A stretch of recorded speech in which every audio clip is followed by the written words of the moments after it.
દામનગરમાં ભાજપના મહિલા નેતાના પતિ દ્વારા કરવામાં આવેલા હુમલામાં પીડિત પરિવારની મુલાકાતે પૂર્વ મહિલા કોંગ્રેસ પ્રદેશ અધ્યક્ષ પહોંચ્યા હતા। પરિવાર અને દામનગર પોલીસ સ્ટેશનની મુલાકાત કરી હતી। પોલીસ પાસે પણ કરી છે ન્યાયની માંગ। પૂર્વ પ્રદેશ અધ્યક્ષ મહિલા કોંગ્રેસના જેનીબેન ઠુમર પહોંચ્યા હતા દામનગર પીડિત પરિવારની મુલાકાતે। જેની ઠુમરે જણાવ્યું હતું કે પરિવારની વેદના અને વ્યથા અમે સાંભળી છે। આરોપી દ્વારા મારવા બદલ જે કલમોનો ઉમેરો થવો જોઈએ તે નથી થયો, તેના માટે પણ પરિવારે લડાઈ લડવી પડશે। પરિવારની તમામ લડાઈમાં સાથે રહેવાની જેની ઠુમરની તૈયારી। જે કેસની ગુજરાતી સાથે જૈનિક સુજિત્રા અમરેલી। દામનગરમાં જે પ્રમાણે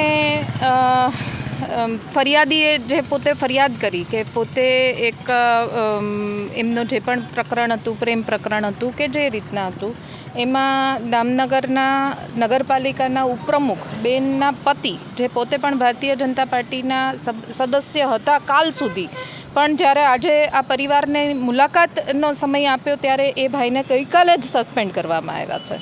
એમના ઉપર ફરિયાદ છે કે આ દીકરાને ખૂબ ઢોરમાર માર્યો છે, એને અતિ ગંભીર રીતના મારવામાં આવ્યા છે પાઇપો વડે। એના પપ્પા આજીવન પથારીમાંથી ઊભા ન થઈ શકે એ રીતના મારવામાં આવ્યા છે। ના પગ પણ કામ કરતાં બંધ થઈ ગયા છે, અત્યારે પણ સિવિલમાં છે।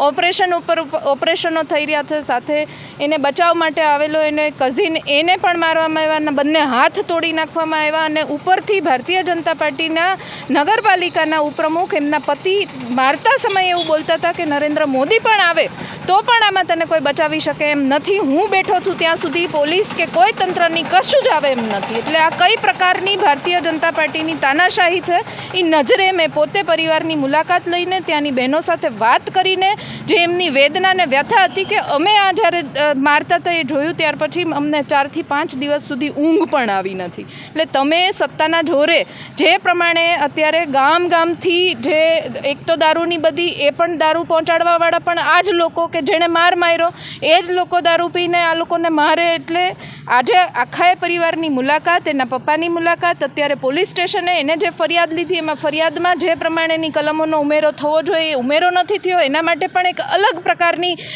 જંગ લડવી પડશે આ પરિવારને। એટલે એમની સાથે એમની વહારે અને એમને મદદ કરવા માટે આવી છું। આજે પોલીસ સ્ટેશનની મુલાકાત લઈને પીઆઈ અને એના જે આ કેસની તપાસ કરી રહ્યા છે, આરોપી ફરાર છે, ફરાર જ હોવાના છે કારણ કે ભારતીય જનતા પાર્ટીનો સપોર્ટ છે। ને ઉપરથી દીકરીના પરિવાર કે જેની સાથે પ્રેમ પ્રકરણના લીધે આ મારામારી થઈ એ દીકરી પાસે પરાણે છોકરીએ પોતે કીધું છે કે મને મારા મામાએની લોકોએ મારીને કીધું અને બળાત્કારની ફરિયાદ આ દીકરા ઉપર કરીને એની તપાસ અલગથી દબાવવા માટે કરવામાં આવી છે।